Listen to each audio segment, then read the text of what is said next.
ਕੌਮੀ ਰਾਜਧਾਨੀ ਦਿੱਲੀ ਦੀ ਸੜਕ ਦੀ ਰਫ਼ਤਾਰ ਹੈ ਅਤੇ ਹਰਿਆਣਾ ਦੀਆਂ ਸੜਕਾਂ ਦੀ ਰਫ਼ਤਾਰ ਵੀ ਇਸ ਦੇ ਨਾਲੋਂ ਕੁਝ ਘੱਟ ਨਹੀਂ ਹੈ। ਕੁਝ ਇਸੇ ਤਰੀਕੇ ਦੇ ਨਾਲ ਹਰਿਆਣਾ ਦੇ ਵਿੱਚ ਲੋਕ ਆਪਣੇ ਕੰਮਕਾਰ ਦੇ ਲਈ ਨਿਕਲੇ ਸਨ, ਪਰ ਉਹਨਾਂ ਨੂੰ ਨਹੀਂ ਸੀ ਪਤਾ ਕਿ ਉਹ ਜਾਟ ਅੰਦੋਲਨ ਦੀ ਲਪੇਟ ਦੇ ਵਿੱਚ ਆ ਜਾਣਗੇ। ਸਾਡੀ ਇਸ ਖਾਸ ਪੇਸ਼ਕਸ਼ ਦੇ ਵਿੱਚ ਤੁਹਾਡਾ ਸਵਾਗਤ ਹੈ। ਮੈਂ ਹਾਂ ਗੁਰਮੀਤ। ਇੱਕ ਵਾਰ ਫਿਰ ਤੋਂ ਹਰਿਆਣਾ ਦੇ ਵਿੱਚ ਜਾਟ ਆਗੂਆਂ ਨੇ 5 ਤਾਰੀਖ ਤੋਂ ਅੰਦੋਲਨ ਕਰਨ ਦੀ ਚੇਤਾਵਨੀ ਸਰਕਾਰ ਨੂੰ ਦਿੱਤੀ ਹੈ, ਜਿਸ ਤੋਂ ਬਾਅਦ ਸਰਕਾਰ ਨੇ ਸਖਤ ਰੁਖ ਅਖਤਿਆਰ ਕੀਤਾ ਹੈ। ਪੈਰਾ ਮਿਲਟਰੀ ਫੋਰਸਿਸ ਡਿਪਿਊਟ ਕੀਤੀਆਂ ਗਈਆਂ ਨੇ। ਕੀ ਇਸ ਵਾਰ ਪ੍ਰਸ਼ਾਸਨ ਸਤਰਕ ਹਰਿਆਣਾ ਦੇ ਵਿੱਚ ਨਜ਼ਰ ਆਏਗਾ? ਕੀ ਇਸ ਵਾਰ ਇਹ ਅੰਦੋਲਨ ਅਹਿੰਸਕ ਹੋਏਗਾ? ਕੀ ਹਰਿਆਣਾ ਦੇ ਵਿੱਚ ਡੀਜੀਪੀ ਬਦਲਣ ਦੇ ਨਾਲ ਕਾਨੂੰਨ ਵਿਵਸਥਾ ਤੇ ਕੋਈ ਫਰਕ ਪਵੇਗਾ? ਅਤੇ ਕੀ ਕਹਿੰਦੀ ਹੈ ਹਰਿਆਣਾ ਦੀ ਗਰਾਊਂਡ ਜ਼ੀਰੋ ਰਿਪੋਰਟ? ਇਹ ਸਭ ਕੁਝ ਤੁਹਾਨੂੰ ਵਿਖਾਵਾਂਗੇ ਅਗਲੇ ਅੱਧੇ ਘੰਟੇ ਦੇ ਵਿੱਚ ਸਾਡੀ ਇਸ ਖਾਸ ਪੇਸ਼ਕਸ਼ ਦੇ ਵਿੱਚ। ਹਰਿਆਣਾ ਦੇ ਵਿੱਚ ਹਿਸਾਰ, ਭਿਵਾਨੀ, ਜੀਂਦ, ਝੱਜਰ, ਰੋਹਤਕ, ਸੋਨੀਪਤ ਦੇ ਵਿੱਚ ਪੈਰਾ ਮਿਲਟਰੀ ਫੋਰਸ ਤੈਨਾਤ ਕਰ ਦਿੱਤੀ ਗਈ ਹੈ। ਸੋਨੀਪਤ ਦੇ ਵਿੱਚ ਮੂਨਕ ਨਹਿਰ ਦੇ ਕੋਲ CISF ਤੈਨਾਤ ਹੈ। ਤਾਰਾ 144 ਲਗਾ ਦਿੱਤੀ ਗਈ ਹੈ ਤੇ ਕਈ ਥਾਵਾਂ ਤੇ ਪੈਟਰੋਲ ਡੀਜ਼ਲ ਦੀ ਵਿਕਰੀ ਤੇ ਵੀ ਰੋਕ ਲਗਾ ਦਿੱਤੀ ਗਈ ਹੈ। ਕੁੱਲ ਮੈਸੇਜ ਇਹ ਦੇਣ ਦੀ ਕੋਸ਼ਿਸ਼ ਕੀਤੀ ਗਈ ਹੈ ਕਿ ਕਿਸੇ ਵੀ ਵਿਅਕਤੀ ਨੂੰ ਕਾਨੂੰਨ ਆਪਣੇ ਹੱਥ ਦੇ ਵਿੱਚ ਲੈਣ ਨਹੀਂ ਦਿੱਤਾ ਜਾਏਗਾ। ਮੁੱਖ ਮੰਤਰੀ ਮਨੋਹਰ ਲਾਲ ਖੱਟਰ ਨੇ ਸੰਘ ਦੇ ਆਗੂਆਂ ਤੋਂ ਵਿਚਾਰ ਵਟਾਂਦਰਾ ਕੀਤਾ ਹੈ ਤੇ ਉਹਨਾਂ ਨੂੰ ਸਖਤ ਨਿਰਦੇਸ਼ ਇਹ ਮਿਲੇ ਨੇ ਕਿ ਕਿਸੇ ਵੀ ਵਿਅਕਤੀ ਨੂੰ ਲਾਅ ਐਂਡ ਆਰਡਰ ਆਪਣੇ ਹੱਥ ਦੇ ਵਿੱਚ ਨਾ ਲੈਣ ਦਿੱਤਾ ਜਾਏ। ਇਸ ਦੇ ਨਾਲ ਹੀ ਹੋਰ ਵੀ ਗਰਾਊਂਡ ਰਿਐਲਿਟੀਜ਼ ਜਿਹੜੀਆਂ ਨੇ ਉਹਨਾਂ ਤੋਂ ਨਜਿੱਠਣ ਦੇ ਲਈ ਪੁਲਿਸ ਫੋਰਸ ਪੂਰੀ ਤਰੀਕੇ ਦੇ ਨਾਲ ਤੈਨਾਤ ਹੈ। ਫਿਲਹਾਲ ਕੀ ਹੈ ਹਰਿਆਣਾ ਦੇ ਵਿੱਚ ਗਰਾਊਂਡ ਰਿਐਲਿਟੀ, ਕੀ ਹੈ ਲੇਟੈਸਟ ਸਿਚੁਏਸ਼ਨ, ਇਸ ਨੂੰ ਪੇਸ਼ ਹੈ ਸਾਡੀ ਇੱਕ ਖਾਸ ਰਿਪੋਰਟ।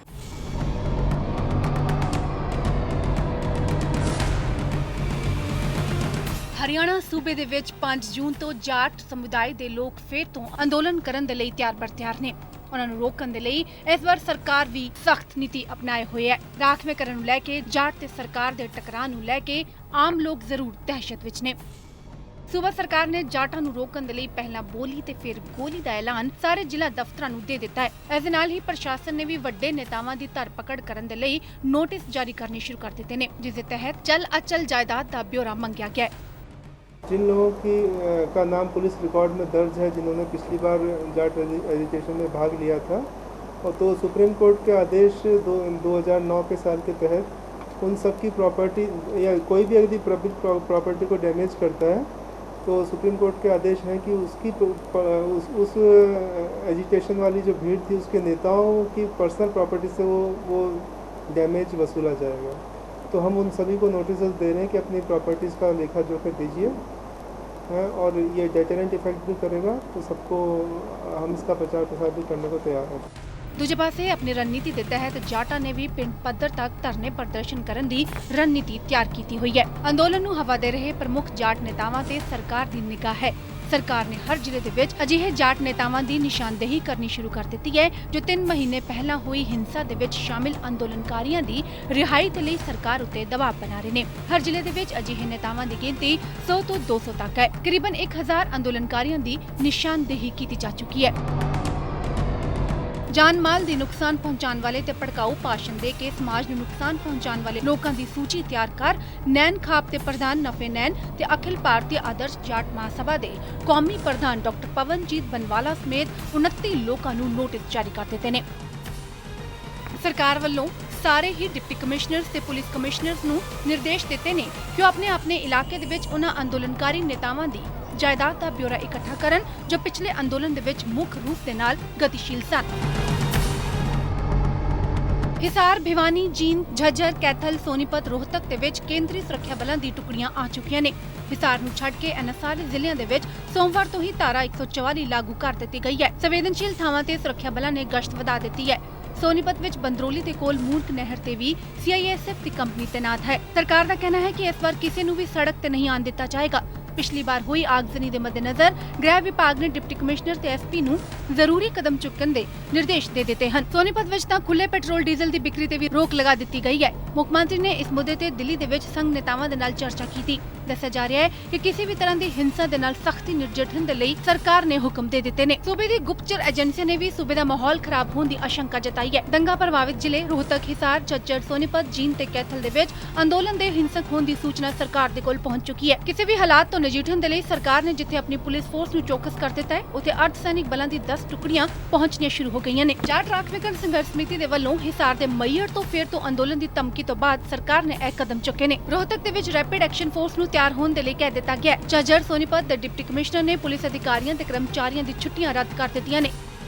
सेंसिटिव विलेजेस हैं जहाँ पहले इस बारे में कुछ कार्रवाई हुई थी या खतरा हुआ था, उन सब के जो मेन जो वहाँ के मुअज़्ज़िज़ लोग हैं या जो नेता की श्रेणी में आते हैं, उन सब से हम लोग अपने जो जिला लेवल अधिकारी हैं या जो हमारे सब डिवीज़न लेवल के अधिकारी हैं, वो सभी उनसे कांटेक्ट बना रहे हैं। और हमारे पटवारी और ग्राम सचिवों को भी हमने हिदायत दी है कि तीन ऐसे जो आदरणीय लोग हैं गांव के, उनकी लिस्ट हमको प्रोवाइड करें जिनसे हम लोग पर्सनली बात करें। और मैं और एसपी साहब खुद भी जो है दौरों पे जा रहे हैं उन एरियाज़ में। और उसके अलावा हम अपनी तरफ से प्रिकॉशनरी अरेंजमेंट्स पूरे कर रहे हैं। राज्य शासन के निर्देशों के तहत हमने सभी जगह ड्यूटी मजिस्ट्रेट्स तैनात कर दिए हैं। मॉक ड्रिल्स की जा रही है। BSF की कंपनी आ गई, उसको 3 भागों में हमने अलग तीनों सब डिवीज़न्स में तैनात कर दिया है। और हमारे टीम्स बिल्कुल चौकस हैं। और इस बार हम बहुत ही क्लियर निर्देश दे चुके हैं कि हम कोई भी इनएक्शन का काम नहीं करेंगे। यदि कोई भी पब्लिक प्रॉपर्टी को नुकसान पहुंचाने की कोशिश करता है या रोड्स को जाम करने की कोशिश करता है तो हम उस पर क्विक एक्शन लेने को प्रतिबद्ध। इस बार खास तौर पे पुलिस ते प्रशासन फूक के कदम चुक रहे ने। किसी अधिकारी ਨੂੰ किस ਥਾਂ ਤੇ ਵਿਵਸਥਾ ਦੀ ਕਮਾਨ ਦੇਣੀ ਹੈ, ਇਹ ਤੈਅ ਕਰਨ ਦੇ ਲਈ ਹੁਣ ਤੋਂ ਹੀ ਮੰਥਨ ਸ਼ੁਰੂ ਹੋ ਚੁੱਕਿਆ ਹੈ। ਸੂਤਰਾਂ ਮੁਤਾਬਿਕ ਕੁਝ HCS ਅਧਿਕਾਰੀਆਂ ਨੂੰ ਸਰਕਾਰ ਮੈਜਿਸਟ੍ਰੇਟ ਪਾਵਰ ਦੇ ਕੇ ਜ਼ਿਲ੍ਹੇ ਦੇ ਵਿੱਚ ਭੇਜ ਸਕਦੀ ਹੈ। ਗੋਹਾਨਾ, GT ਰੋਡ ਬੈਲਟ, ਮੂਨਕ ਨਹਿਰ, ਰੇਲਵੇ ਟਰੈਕ ਕੁਝ ਅਜਿਹੇ ਪੁਆਇੰਟ ਨੇ ਜਿੱਥੇ ਸੀਨੀਅਰ ਅਧਿਕਾਰੀਆਂ ਨੂੰ ਡਿਊਟੀ ਮੈਜਿਸਟ੍ਰੇਟ ਲਗਾਇਆ ਜਾਏਗਾ। ਸੋ ਸੂਬਾ ਸਰਕਾਰ ਇਸ ਵਾਰ ਆਪਣੀ ਕਿਰਕਰੀ ਬਚਾਉਣ ਦੇ ਲਈ ਹਰ ਸਖਤ ਕਦਮ ਚੁੱਕ ਰਹੀ ਹੈ। जाट आरक्षण की मांग को लेकर जाटों ने एक बार फिर आंदोलन का ऐलान कर दिया है। इस बार 5 जून से आंदोलन का अल्टीमेटम दिया गया है, लेकिन इस बार सरकार भी पूरे तरीके से मुस्तैद नजर आ रही है। सोनीपत जिले में धारा 144 लगा दी गई है। साथ ही सभी पेट्रोल पंप मालिकों को आदेश दिए गए हैं कि किसी भी प्रकार से खुले में पेट्रोल और डीजल नहीं दिया जाएगा। साथ ही पैरामिलिट्री फोर्सेज की 10 कंपनियों को भी जिले में बुलाया गया है, जिसमें से 5 कंपनियां पहुंच चुकी हैं और मूणक नहर पर एक कंपनी की तैनाती भी कर दी गई है। सोनीपत DC KM पांडुरंग ने कहा कि आंदोलन के दौरान किसी भी उपद्रव से निपटने के लिए प्रशासन पूरी तरह मुस्तैद है। ਪਿਛਲੇ ਕੁਝ ਸਾਲਾਂ ਦੇ ਵਿੱਚ ਜੁਡੀਸ਼ਰੀ ਅਜਿਹੇ ਰਿਜ਼ਰਵੇਸ਼ਨ ਤੇ ਸਖਤ ਰਹੀ ਹੈ। ਜੇ ਹਰਿਆਣਾ ਦੀ ਗੱਲ ਕੀਤੀ ਜਾਏ ਤਾਂ ਪ੍ਰੈਜ਼ੈਂਟ ਸਰਕਮਸਟੈਂਸਿਸ ਦੇ ਵਿੱਚ ਹਰਿਆਣਾ ਦੇ ਵਿੱਚ 67% ਰਿਜ਼ਰਵੇਸ਼ਨ ਯਾਨੀ ਰਾਖਵਾਂਕਰਨ ਲਾਗੂ ਹੈ, ਜਿਸ ਦਾ ਐਲੋਕੇਸ਼ਨ ਕੁਝ ਇਸ ਤਰੀਕੇ ਨਾਲ ਕੀਤਾ ਗਿਆ ਹੈ ਕਿ ਅਨੁਸੂਚਿਤ ਜਾਤੀ ਨੂੰ 20% ਰਾਖਵਾਂਕਰਨ ਦਿੱਤਾ ਗਿਆ ਹੈ, ਬੈਕਵਰਡ ਕਲਾਸ A ਨੂੰ 16%, ਬੈਕਵਰਡ ਕਲਾਸ B ਨੂੰ 11%, ਸਪੈਸ਼ਲ ਬੈਕਵਰਡ ਕਲਾਸ ਨੂੰ 10%, ਇਕਨੋਮਿਕਲੀ ਬੈਕਵਰਡ ਕਲਾਸ ਨੂੰ 10% ਰਾਖਵਾਂਕਰਨ ਦਿੱਤਾ ਗਿਆ ਹੈ, ਜੋ ਕਿ ਕੁੱਲ ਮਿਲਾ ਕੇ 67% ਬਣਦਾ ਹੈ। ਹੁਣ ਇਸ ਦਾ ਮਤਲਬ ਇਹ ਹੈ ਕਿ 67% ਨੌਕਰੀਆਂ ਅਤੇ ਐਜੂਕੇਸ਼ਨਲ ਇੰਸਟੀਟਿਊਸ਼ਨਸ ਦੇ ਵਿੱਚ 67% ਸੀਟਾਂ ਤੇ ਕਿਸ ਦੀ ਐਡਮਿਸ਼ਨ ਹੋਏਗੀ, ਇਹ ਪਹਿਲਾਂ ਹੀ ਪਤਾ ਲੱਗ ਜਾਂਦਾ ਹੈ ਕਿ ਕਿਹੜੀ ਬਰਾਦਰੀਆਂ ਤੋਂ ਕਿੰਨਾ ਕੋਟਾ ਫਿਕਸ ਕੀਤਾ ਗਿਆ ਹੈ, ਕਿੰਨੀਆਂ ਸੀਟਾਂ ਕਿੰਨੀਆਂ ਬਰਾਦਰੀਆਂ ਨੂੰ, ਕਿਸ ਬਰਾਦਰੀ ਨੂੰ ਜਾਂ ਕਿਸ ਕੈਟੇਗਰੀ ਨੂੰ ਮਿਲਣਗੀਆਂ। ਫਿਲਹਾਲ ਜਿਹੜਾ ਹੈ ਉਹ ਸਿਨੈਰੀਓ ਇਹ ਬਣ ਰਿਹਾ ਹੈ ਕਿ ਸੁਪਰੀਮ ਕੋਰਟ ਨੇ ਕੁਝ ਸਾਲ ਪਹਿਲਾਂ ਇੱਕ ਲਿਮਿਟੇਸ਼ਨ ਫਿਕਸ ਕੀਤੀ ਸੀ, ਯਾਨੀ ਕਿ 50% ਤੋਂ ਐਕਸੀਡ ਕਿਸੇ ਵੀ ਸੂਬੇ ਦੇ ਵਿੱਚ ਰਿਜ਼ਰਵੇਸ਼ਨ ਨਹੀਂ ਕਰ ਸਕਦਾ ਅਤੇ ਉਸੇ ਤੇ ਚੱਲਦਿਆਂ ਹੋਇਆਂ ਪੰਜਾਬ ਹਰਿਆਣਾ ਹਾਈ ਕੋਰਟ ਨੇ ਵੀ ਹਰਿਆਣਾ ਦੇ ਵਿੱਚ ਜਾਟ ਭਾਈਚਾਰੇ ਦੇ ਰਿਜ਼ਰਵੇਸ਼ਨ ਤੇ ਫਿਲਹਾਲ ਰੋਕ ਲਗਾਈ।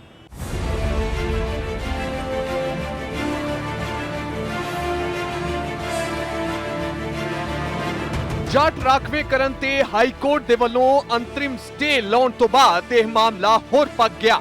ਜਨਹਿਤ ਪਟੀਸ਼ਨ ਤੇ ਸੁਣਵਾਈ ਕਰਦਿਆਂ ਹੋਇਆਂ ਜਸਟਿਸ SS ਸਾਰੋਂ ਅਤੇ ਜਸਟਿਸ ਗੁਰਮੀਤ ਰਾਮ ਦੀ ਖੰਡਪੀਠ ਨੇ ਸੂਬਾ ਸਰਕਾਰ ਅਤੇ ਹੋਰਨਾਂ ਪੱਖਕਾਰਾਂ ਨੂੰ ਨੋਟਿਸ ਜਾਰੀ ਕਰਕੇ 21 ਜੁਲਾਈ ਤੱਕ ਜਵਾਬ ਦੇਣ ਦੇ ਆਦੇਸ਼ ਜਾਰੀ ਕੀਤੇ।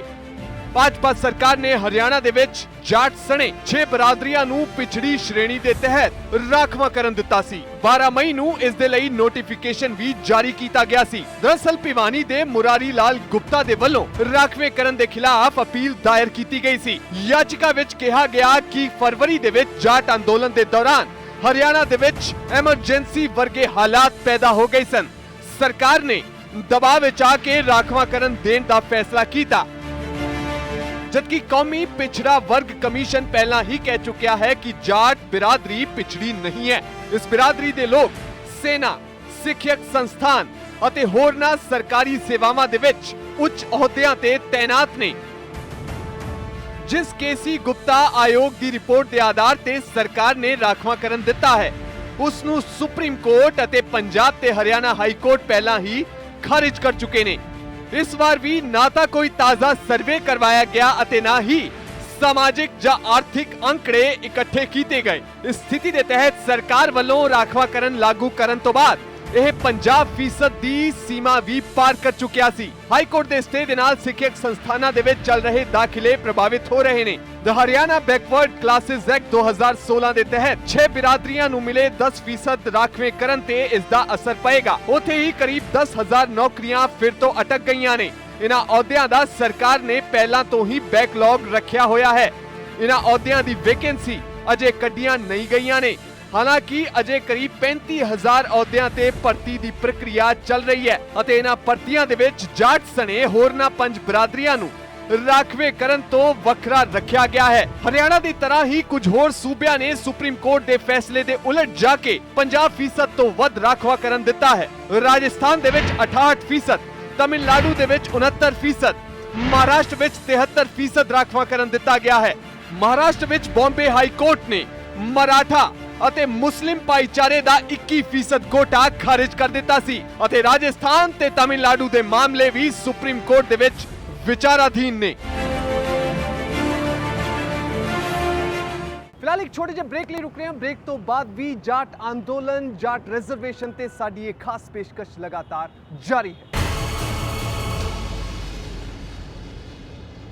ਹੁਣ ਜਾਟ ਆਗੂ ਇਹ ਕਹਿ ਰਹੇ ਨੇ ਕਿ ਉਹਨਾਂ ਨੂੰ ਸਰਕਾਰ ਵੱਲੋਂ 9ਵੀਂ ਅਨੁਸੂਚੀ ਦੇ ਵਿੱਚ 9th ਸ਼ੈਡਿਊਲ ਦੇ ਵਿੱਚ ਸ਼ਾਮਿਲ ਕੀਤਾ ਜਾਣਾ ਚਾਹੀਦਾ ਸੀ ਅਤੇ ਉਸੇ ਦੇ ਤਹਿਤ ਉਹਨਾਂ ਨੂੰ ਰਿਜ਼ਰਵੇਸ਼ਨ ਮਿਲਣਾ ਚਾਹੀਦਾ ਸੀ ਤਾਂ ਜੋ ਇਹ ਮਾਮਲਾ ਲਿਟੀਗੇਸ਼ਨ ਦੇ ਵਿੱਚ ਨਾ ਪੈਂਦਾ। ਇਸ ਦੇ ਨਾਲ ਹੀ ਜਾਟ ਆਗੂ ਕੁਝ ਹੋਰ ਮੰਗ ਵੀ ਰੱਖ ਰਹੇ ਨੇ, ਪਰ ਸਰਕਾਰ ਦੀ ਓਵਰਆਲ ਇਸ ਮਾਮਲੇ ਨੂੰ ਲੈ ਕੇ ਕੀ ਸਟ੍ਰੈਟਜੀ ਹੈ? ਸਰਕਾਰ ਨੇ ਪ੍ਰਕਾਸ਼ ਸਿੰਘ ਕਮੇਟੀ ਦੀ ਰეკਮੈਂਡੇਸ਼ਨ ਤੇ ਕੁਝ ਅਧਿਕਾਰੀਆਂ ਨੂੰ ਸਸਪੈਂਡ ਕੀਤਾ ਹੈ ਜਿਨ੍ਹਾਂ ਨੇ ਪਿਛਲੇ ਜਾਟ ਅੰਦੋਲਨ ਦੇ ਸਮੇਂ ਆਪਣੀ ਡਿਊਟੀ ਸਹੀ ਤਰੀਕੇ ਨਾਲ ਨਹੀਂ ਨਿਭਾਈ ਸੀ। ਦੂਜੀ ਚੀਜ਼ ਇਹ ਕੀਤੀ ਗਈ ਹੈ ਕਿ ਇਹਤਿਆਤਨ ਪੈਰਾਮਿਲਟਰੀ ਫੋਰਸ ਤੈਨਾਤ ਕੀਤੀ ਗਈ ਹੈ। ਕਈ ਅਧਿਕਾਰੀਆਂ ਦੇ ਤਬਾਦਲੇ ਕੀਤੇ ਗਏ ਨੇ, ਕੁਝ ਪੁਲਿਸ ਆਫੀਸਰਸ ਦੇ ਵੀ ਤਬਾਦਲੇ ਕੀਤੇ ਗਏ ਨੇ ਤੇ ਸਭ ਤੋਂ ਵੱਡੀ ਚੀਜ਼ ਇਹ ਹੈ ਕਿ ਹਰਿਆਣਾ ਦੇ ਵਿੱਚ ਡਾਇਰੈਕਟਰ ਜਨਰਲ ਆਫ ਪੁਲਿਸ ਨੂੰ ਬਦਲਿਆ ਗਿਆ ਹੈ। ਹੁਣ ਨਵੇਂ ਡੀਜੀਪੀ ਬਣੇ ਨੇ ਕੇਪੀ ਸਿੰਘ ਨੂੰ ਪਹਿਲਾਂ ਤੋਂ ਹੀ ਇੱਕ ਸਖਤ ਪੁਲਿਸ ਅਧਿਕਾਰੀ ਮੰਨਿਆ ਜਾਂਦਾ ਹੈ। ਇਸ ਕਰਕੇ ਇਹ ਵੀ ਮੰਨਿਆ ਜਾ ਰਿਹਾ ਹੈ ਕਿ ਇਸ ਵਾਰ ਨਾ ਸਿਰਫ ਜਾਟ ਅੰਦੋਲਨ ਬਲਕਿ ਕਿਸੇ ਵੀ ਤਰੀਕੇ ਦੀ ਹਿੰਸਕ ਕਾਰਵਾਈ ਹਰਿਆਣਾ ਦੇ ਵਿੱਚ ਹੋਣ ਤੋਂ ਬਚਾਉਣ ਦੇ ਲਈ ਕੇਪੀ ਸਿੰਘ ਸਰਕਾਰ ਦੇ ਲਈ ਤੁਰਪ ਦਾ ਇੱਕਾ ਸਾਬਿਤ ਹੋ ਸਕਦੇ ਨੇ। फुल तैयारी शुरू कर दी है और जो भी हो सकता है कोई भी स्टोन अनटर्न नहीं छोड़ेंगे हम। साथ में ये भी बताना चाहेंगे कि कानून जो भी तोड़ेंगे चाहे वो किसी कम्युनिटी के हों, किसी कास्ट के हों, मैं कहना चाहूँगा उन सबको कि हम प्रिवेंशन भी करेंगे, समझाएंगे भी और ज़रूरत पड़ेगी तो बल प्रयोग एक्शन भी लेंगे और पूरा एक्शन लेंगे। ICSSR ਨੇ ਆਪਣੀ ਰਿਪੋਰਟ ਕਾਫੀ ਲੰਬੀ ਦਿੱਤੀ ਪਰ ਉਸ ਦੇ ਵਿੱਚ 3 ਪੁਆਇੰਟ ਸਨ ਜਿਹੜੇ ਕਿ ਬੇਸਿਕ ਮੇਨ ਪੁਆਇੰਟ ਸਨ। ਇੱਕ ਹਰਿਆਣਾ ਦੇ ਵਿੱਚ ਬਾਰੇ ਸੀ। ਸਭ ਤੋਂ ਪਹਿਲਾ ਪੁਆਇੰਟ ਸੀ ਕਿ ਦ Jats were educationally backward although ਦੇ ਵਰ financially well of and well represented in government jobs. Haryana ਦੇ ਵਿੱਚ ਜਾਟਸ ਐਜੂਕੇਸ਼ਨਲੀ ਬੈਕਵਰਡ ਨੇ ਪਰ ਸਰਕਾਰੀ ਨੌਕਰੀਆਂ ਦੇ ਵਿੱਚ ਉਹ ਵਧੀਆ ਤਰੀਕੇ ਦੇ ਨਾਲ ਸੈਟਲ ਨੇ ਅਤੇ ਪੈਸਾ ਵੀ ਉਹਨਾਂ ਦੇ ਕੋਲ ਚੰਗਾ ਹਰਿਆਣਾ ਦੇ ਵਿੱਚ ਹੈ। ਦੂਜਾ ਪੁਆਇੰਟ ਦਿੱਲੀ ਦੇ ਬਾਰੇ ਕਿਹਾ ਗਿਆ। ਇਨ ਦਿੱਲੀ ਦਾ Jats were socially and educationally more backward than Gurjars. Gurjar ਬਿਰਾਦਰੀ ਤੋਂ ਜਾਟਸ ਨੂੰ ਸੋਸ਼ਲੀ ਅਤੇ ਐਜੂਕੇਸ਼ਨਲੀ ਬੈਕਵਰਡ ਇਸ ਦੇ ਵਿੱਚ ਦੱਸਿਆ ਗਿਆ। ਤੀਜਾ ਪੁਆਇੰਟ ਕੁਝ ਹੋਰ ਸੂਬਿਆਂ ਦੇ ਬਾਰੇ ਗੱਲਬਾਤ ਕੀਤੀ ਗਈ। ਇਨ Himachal Pradesh, Rajasthan, Uttar Pradesh and Uttarakhand the Jats were educationally backward and under represented in government services. ਯਾਨੀ ਕਿ ਸਰਕਾਰੀ ਨੌਕਰੀਆਂ ਦੇ ਵਿੱਚ ਇਹਨਾਂ ਸੂਬਿਆਂ ਦੇ ਵਿੱਚ ਹਿਮਾਚਲ ਪ੍ਰਦੇਸ਼, ਰਾਜਸਥਾਨ, ਉੱਤਰ ਪ੍ਰਦੇਸ਼ ਤੇ ਉੱਤਰਾਖੰਡ ਦੇ ਵਿੱਚ ਜਾਟ ਬਹੁਤ ਘੱਟ ਸੰਖਿਆ ਦੇ ਵਿੱਚ ਨੇ ਤੇ ਐਜੂਕੇਸ਼ਨਲ ਸਟੇਟਸ ਵੀ ਉਹਨਾਂ ਦਾ ਠੀਕ ਨਹੀਂ ਹੈ। ਕੁੱਲ ਮਿਲਾ ਕੇ NCBC ਨੇ ਆਪਣੀ ਰਿਪੋਰਟ ਇਹ ਦਿੱਤੀ ਕਿ ICSSR ਦੇ ਵੱਲੋਂ ਜੋ ਇਹ ਸਰਵੇ ਕੰਡਕਟ ਕੀਤਾ ਗਿਆ ਹੈ ਇਹ ਸਹੀ ਨਹੀਂ ਹੈ। ਉਸਨੇ ਪੂਰੀ ਤਰੀਕੇ ਦੇ ਨਾਲ ICSSR ਦੇ ਸਰਵੇ ਨੂੰ ਰਿਜੈਕਟ ਕੀਤਾ ਤੇ ਕਿਹਾ ਕਿ ਜਾਟ OBC ਕ੍ਰਾਈਟੇਰੀਆ ਦੇ ਤਹਿਤ ਨਹੀਂ ਆਉਂਦੇ ਨੇ। ਪਰ ਇਸ ਦੇ ਬਾਵਜੂਦ NCBC ਦੀ ਰਿਪੋਰਟ ਦੇ ਬਾਵਜੂਦ 4 ਮਾਰਚ ਸਾਲ 2014 ਨੂੰ UPA ਸਰਕਾਰ ਨੇ ਕੋਡ ਆਫ ਕੰਡਕਟ ਲੱਗਣ ਦੇ ਠੀਕ ਇੱਕ ਦਿਨ ਪਹਿਲਾਂ 9 ਸੂਬਿਆਂ ਦੇ ਵਿੱਚ ਜਾਟ ਬਿਰਾਦਰੀ ਨੂੰ OBC ਦੇ ਤਹਿਤ ਰਿਜ਼ਰਵੇਸ਼ਨ ਦੇ ਦਿੱਤਾ। ਅਲਟੀਮੇਟਲੀ ਇਸ ਦੇ ਬਾਰੇ ਲਿਟੀਗੇਸ਼ਨ ਸੁਪਰੀਮ ਕੋਰਟ ਦੇ ਵਿੱਚ ਪਾਈ ਗਈ ਤੇ ਸੁਪਰੀਮ ਕੋਰਟ ਨੇ ਇਸ ਰਿਜ਼ਰਵੇਸ਼ਨ ਨੂੰ ਰੱਦ ਕਰ ਦਿੱਤਾ। ਹੁਣ ਇਹ ਰਿਜ਼ਰਵੇਸ਼ਨ ਦਾ ਮਾਮਲਾ, ਰਾਖਵੇਂ ਕਰਨ ਦਾ ਮਾਮਲਾ ਸਿਆਸਤ ਤੋਂ ਪ੍ਰੇਰਿਤ ਹੁੰਦਾ ਹੈ ਜਾਂ ਸਿਆਸਤ ਤੋਂ ਪ੍ਰੇਰਿਤ ਨਹੀਂ ਹੁੰਦਾ ਹੈ, ਡਿਬੇਟ ਦਾ ਵਿਸ਼ਾ ਹੈ। ਮਗਰ ਇਹ ਸਾਰੇ ਫੈਕਟਸ ਨੇ ਜਿਹੜੇ ਕਦੇ ਵੀ ਮਿਟਾਏ ਨਹੀਂ ਜਾ ਸਕਦੇ, ਜੋ ਇਤਿਹਾਸ ਦੇ ਵਿੱਚ ਹਮੇਸ਼ਾ ਦੇ ਲਈ ਦਰਜ ਹਨ।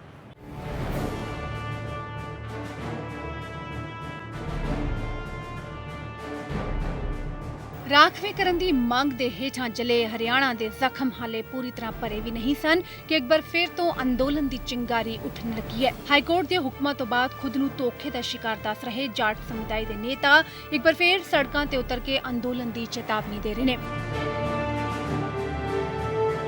ਅਜਿਹੇ ਵਿੱਚ ਵੱਡਾ ਸਵਾਲ ਇਹੀ ਉੱਠ ਰਿਹਾ ਹੈ ਕਿ ਹਰਿਆਣਾ ਇੱਕ ਵਾਰ ਫਿਰ ਆਪਣੇ ਵੱਲੋਂ ਲਗਾਈ ਜਾਣ ਵਾਲੀ ਅੱਗ ਤੋਂ ਜਲ ਉਠੇਗਾ ਕਿ ਇਸ ਵਾਰ ਵੀ ਕਾਨੂੰਨ ਵਿਵਸਥਾ ਦੀ ਧੱਜੀਆਂ ਸਰਿਆਮ ਉਡਾਈਆਂ ਜਾਣਗੀਆਂ। ਇਹਨਾਂ ਸਾਰੇ ਸਵਾਲਾਂ ਦੇ ਜਵਾਬ ਦੇ ਵਿੱਚ ਸਰਕਾਰ ਨੇ ਇਸ ਵਾਰ ਪੂਰੀ ਤਿਆਰੀ ਕੀਤੀ ਹੈ। ਹਰਿਆਣਾ ਰਾਜਨੀਤੀ ਦੇ ਗੱਬਰ ਮੰਨੇ ਜਾਣ ਵਾਲੇ ਕੈਬਨਿਟ ਮੰਤਰੀ ਅਨਿਲ ਵਿਜ ਨੇ ਤਾਂ ਅਲਟੀਮੇਟਮ ਦੇ ਕੇ ਕਹਿ ਦਿੱਤਾ ਹੈ ਕਿ ਇਸ ਵਾਰ ਕਾਨੂੰਨ ਨੂੰ ਹੱਥ ਵਿੱਚ ਨਹੀਂ ਲੈਣ ਦਿੱਤਾ ਜਾਏਗਾ। पूरी तरह से इस बारे में गंभीर है और हरियाणा की जनता को विश्वास दिलाना चाहती है कि लोगों के जान माल की रक्षा करने के लिए सरकार हर कदम उठाएगी।